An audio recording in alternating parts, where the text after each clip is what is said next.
YouTube? It's your ethereal entity Vyruim, and welcome to Apple of the Dead. I think it's a good time now to react to it, since the voting obviously over. Don't worry, there's some more AUs I have to like watch part 2 of and things of that nature. I don't got much to say. Without further ado, let's get into it. If you didn't see my other parts, look in the description. I got you, you know what I'm saying, to get caught up. I think I remember the voting thing. Welcome back to Apple of the Dead.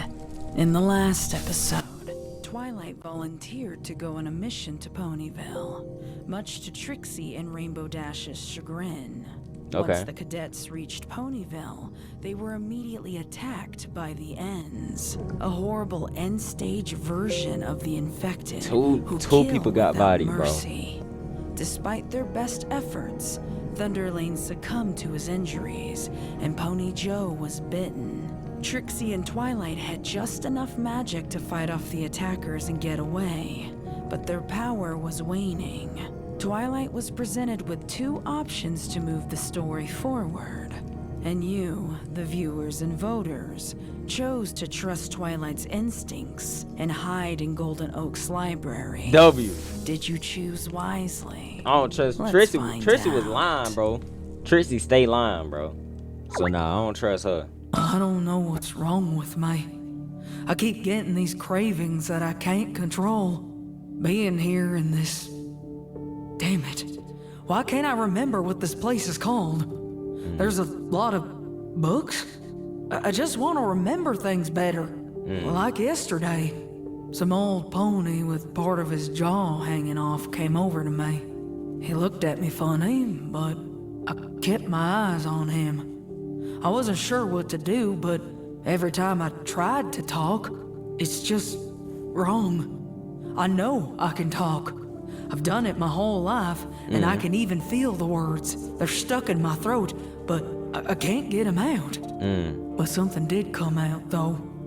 It didn't sound natural at all. It sounded like a dying groan that an animal makes right before they take their last breath. Just guttural. That old pony made the same sound back. Does that mean he understands me? He didn't attack or anything. He just shuffled on back into the darkness. If Twilight and Applejack meet, it's over, bro. My mind was made up, and a bright flash of magic later, Trixie and I found ourselves in the potential safety of what was once my home in Ponyville.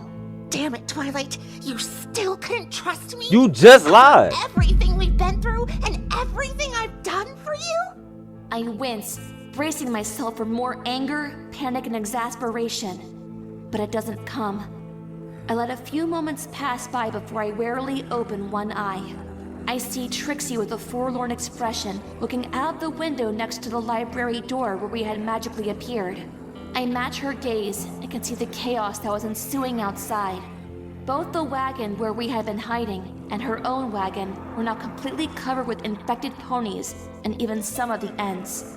I swallow back a lump of bile in my throat as I recognize some of the faces of the creatures sniffing around for us, their intended prey. So you gonna apologize? Anyway. Trixie's sudden tonal shift startles me a little. It was a stupid idea. I never even got to use it, so how would I know if it worked? What is it? What's in your wagon? Something I'd acquired to show you up magically, actually. Right before the world went to shit. Hell, I'd even made it to Ponyville all high and mighty and ready to call you out. Was it another amulet? Because that would have helped. That's all in the past now, huh? None of it matters. I'm sorry. You apologize? I know you wanted me to trust you. I can never it's apologize. Not that I don't. I just figured we could teleport to your wagon later when that area wasn't so dangerous. Okay, see? I risked our lives on a hunch. I'm so sorry. It was a good hunch.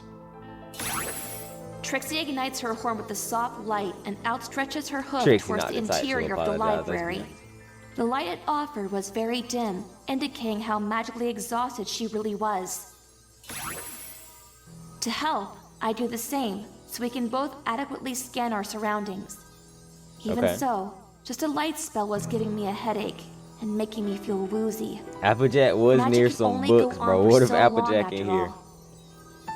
Ignoring my pain, Ugh. I observed bookshelves in disarray, books and parchments scattered about in tatters on the ground, broken glass lanterns and spent wax candles. But what I didn't see were any signs of infected ponies. Okay. No blood, no remains, nothing. Do you think they couldn't get in, so they just ignored this place? I mean, I know you didn't leave it like this, but it doesn't look like stomping grounds for the infected or the ends. Maybe there were other survivors who came here looking for some kind of spell book that would help? A book That low-key that made sense. the Twilight Sparkle didn't find in her, presumably, 100th time panic reading for answers. I would have never stopped looking if Princess Luna hadn't mandated a retreat. I tried to take some books with me, but they just weighed me down. If I hadn't been so stupid and naive, then maybe I wouldn't have gone separated from Spike. Bro, when... Twilight, you good, bro? Trixie clasps a hoof over my mouth and doses her horn light, so I do the same. We stay in this silence for what feels like minutes on end. I strain to listen to whatever Trixie must have heard that I had missed. Though sunlight was sparse, Crack cocaine? My fault. my eyes wander in panic, scanning for danger, when they fell upon different piles of torn and crumpled parchment and book pages. It finally dawns on me that these piles weren't haphazardly placed. They were strategic. Most of the piles were under windows, near the base of the stairs leading to my old room, in the doorway towards the kitchen, and lining walkways between bookshelves. What did Any mean? approaching pony foolish enough to crunch a wad of parchment under hoof would make a noise. Though rudimentary, it was still a decently set alarm for any pony or creature nearby. Trixie must have heard some pony else in the library with us. When I give the signal, we're going to run towards that door. It's I Moon heard the Dancer. noise coming from Nah, up. What the fuck?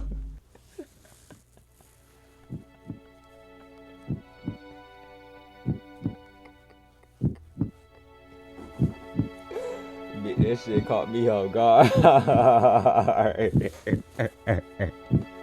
Hell no. I couldn't even get my sentence out.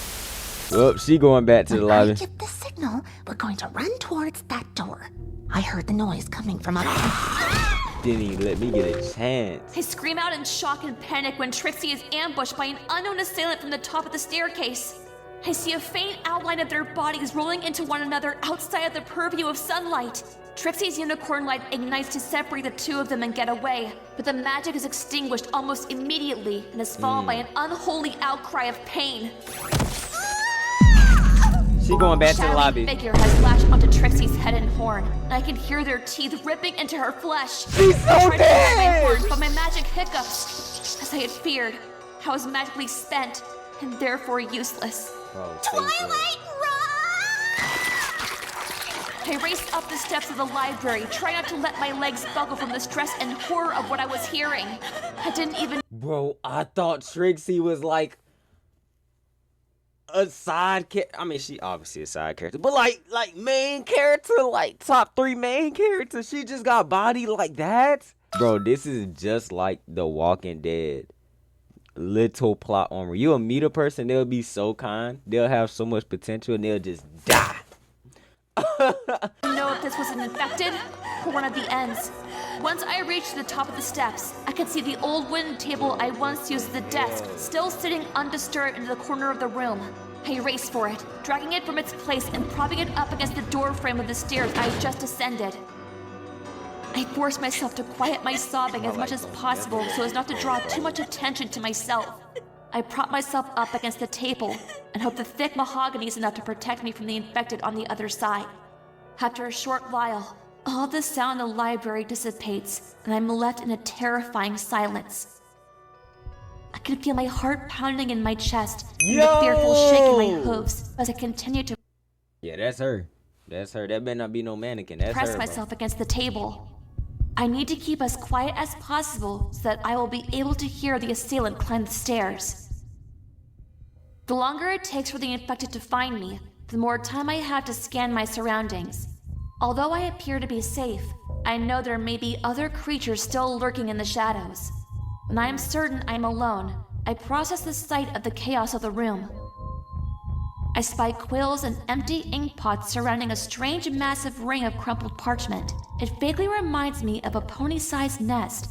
Bookshelves and furniture are in tatters, including my old bed, which appear to be crushed in pieces near a boarded-up window. Nothing I am seeing felt particularly important or out of the ordinary until I spy a small stack of books near the nest. These books looked a little different from the rest of the ruined tomes of the library. I could see different colored and textured pages sticking out. She was writing in it the here. book She was spines that writing were it here being the whole repurposed time. to hold the mismatching parchments together. The strange amalgamation of pages and covers were almost identical to the journals I had been studying in the compound. It can't be.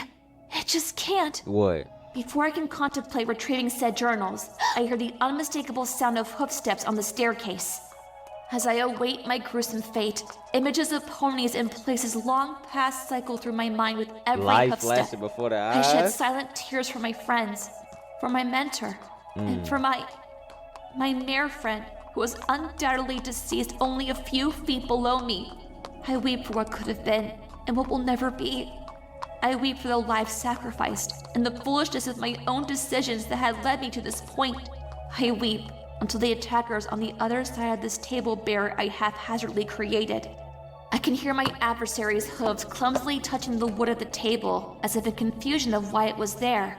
The confusion didn't last too long, however, as the hooves began to beat at the mahogany aggressively.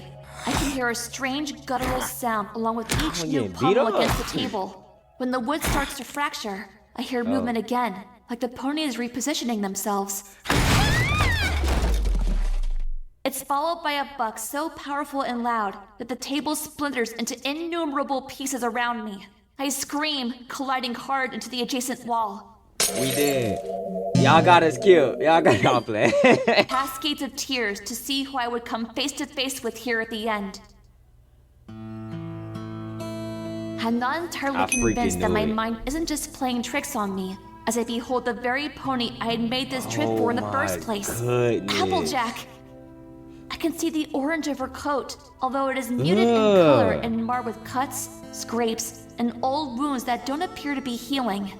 I see the 3 apples of her cutie mark sagging from misshapen fur on her flank, as if holding on to their last thread of flesh before peeling off entirely. I see clumps of mane and tail gathered loosely with old stained elastic, frizzy and dirty, but still blonde beneath it all. I observe an absence of green from her whitish gray milky eyes, which are staring unblinking from the deep-set darkened Is she eye there? sockets. I see She was the one that bit Trixie, right? sores around her ears, nose, mouth, and Gotta be. cheeks, which are currently saturated in the remnants of Trixie's dark red blood. And yet the Damn. rest of her couldn't convince me of her identity. It was made certain by that tattered, dirty, and falling apart Stetson hat somehow still set in place atop her head. It's fate. That's why it's up there. Applejack? Oh my god. Is it really? Applejack suddenly comes towards me. Like I said, unfazed I by was my gonna jump question or away, but overall heck demeanor nah. of fear. I'm too stunned to scream, and within moments, she's mere inches from me. Bro, it's I over. inhale a whiff of the viscera around her mouth and gag. Nah, she The locked in, scent is trust. vile Applejack on locked its in. own, but the rod of She not gonna do Applejack nothing. only amplifies its stench. I squeeze my eyes shut, waiting for the end Rainbow Dash predicted I'd face all along, but it never comes. Instead, I feel cold breath sniffing various parts of me like a dog trying to identify another dog. Her snout is rubbing against the fur of my cheeks, staining me in the process. I'm still shaking, but otherwise remain still as Applejack looms over me. She tilts her head to the side like she's confused, and her hat dislodges from her head. It lands between us and the ground, but she appears unfazed. She's just staring at me, but somehow staring through me at the same time. What? Applejack, do you know me? Applejack, Cause she Can can't you- get the words out her throat. I try to get to my hooves, but I audibly wince and fall back when I attempt to put weight on my front left hoof. Damn. I glance down at it and can see the bone jutting in the wrong direction.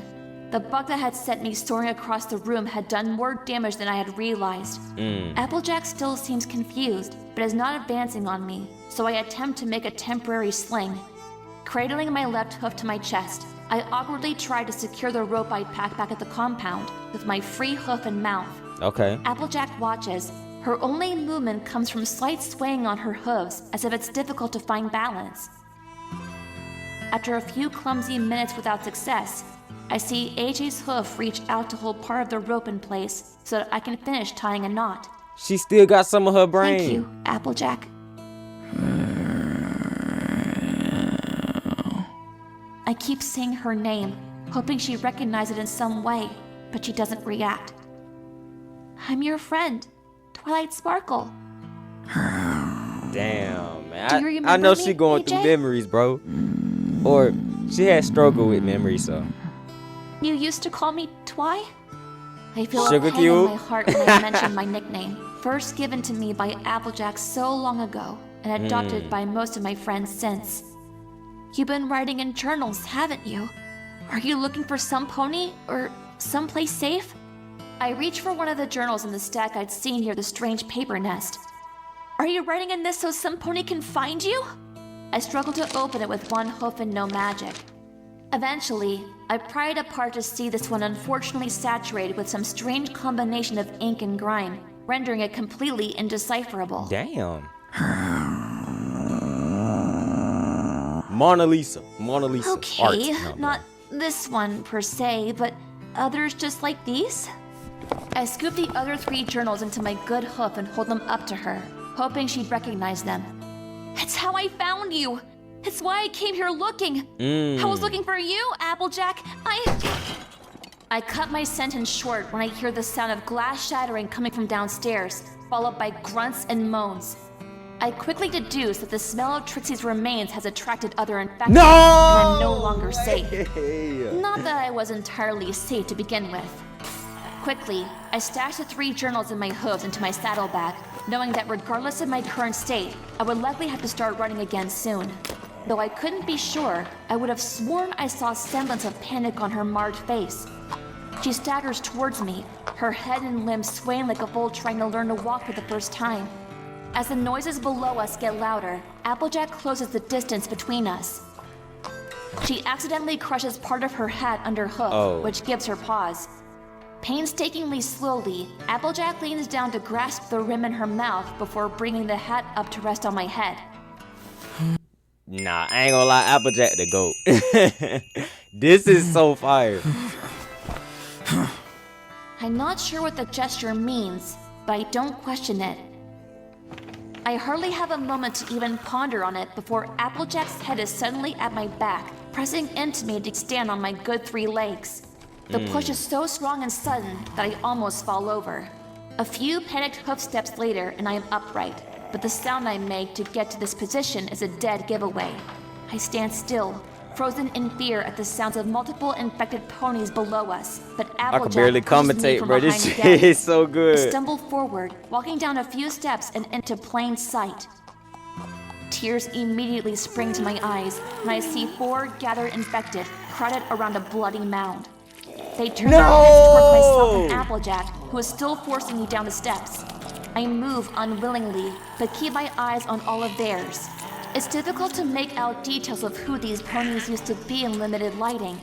Even so, I'm almost positive I see the larger 2 infected wearing matching blood and dirt-encrusted aprons. The taller, thinner infected takes a step towards me, and I can see the outline of what used to be a bow tie, not unlike the one I'd seen on Mr. Cake. The pony wearing it, presumably Mr. Cake himself, takes a step towards me and opens his mouth to snarl. I whimper for a moment, but Applejack shoves me to the side and puts herself between us. What? The willpower from There's a Applejack strange, is crazy, unspoken bro. standoff between Applejack and Mr. Cake as the other ponies rally around them. The other larger set infected is joined by 2 much smaller ones, barely sizable enough to be considered a foal. My heart pangs as I realize these are indeed the ponies of the Cake family. Applejack then starts to sniff the air aggressively, which slowly prompts the Cakes to do the same.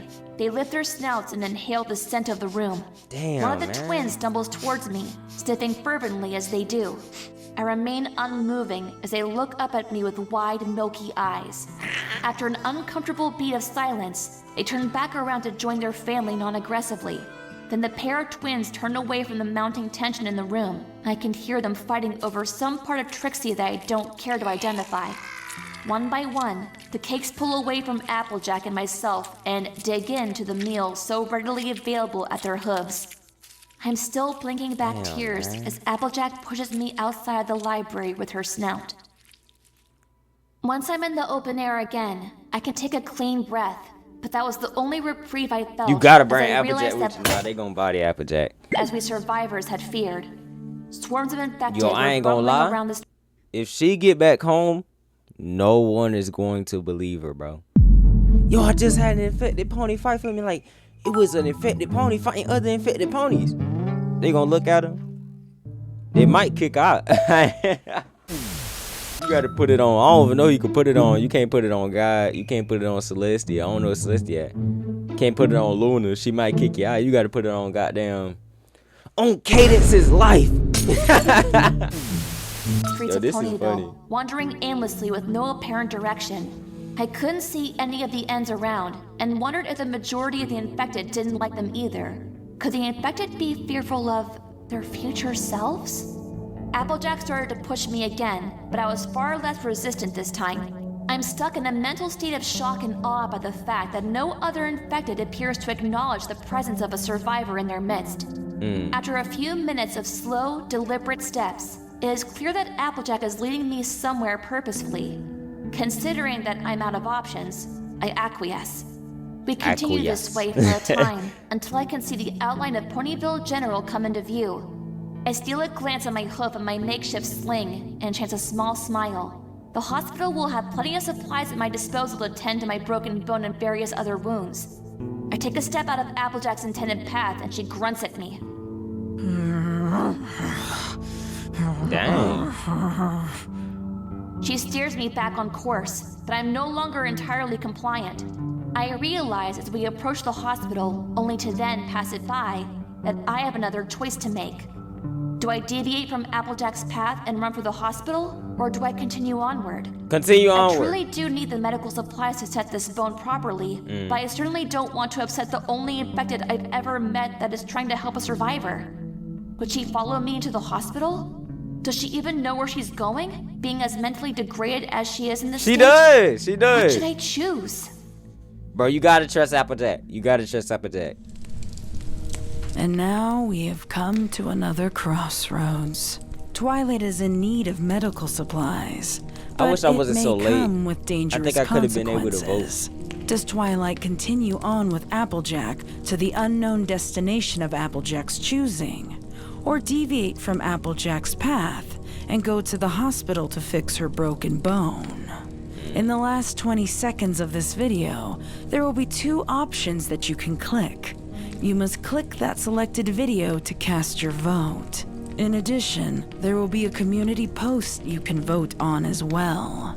But remember, you only have 72 hours from the time this. Oh, it's over, bro. It's over, bro. Your vote. How late am I? So, Like 2, 3 don't waste weeks? this It's over, opportunity bro. to help weave this tale with me. Such a fun series. I want to watch the steep learning curve, but I might do that on my own. This is one of the many times I'm announcing that I'm coming out with another movie, but it's gonna be my AU. I'm gonna finally work on my AU. Finally, I'm gonna finally work on my AU chat. I'm gonna work on it. It's gonna be a full-on. I'm gonna write the whole thing and shit, bro. I got y'all. Full movie. So, bro, y'all stay tuned. It's the first time I touched my AU in like I don't even know how long, bro. I got a surprise for y'all. Just wanna say, the members gonna get that joint first.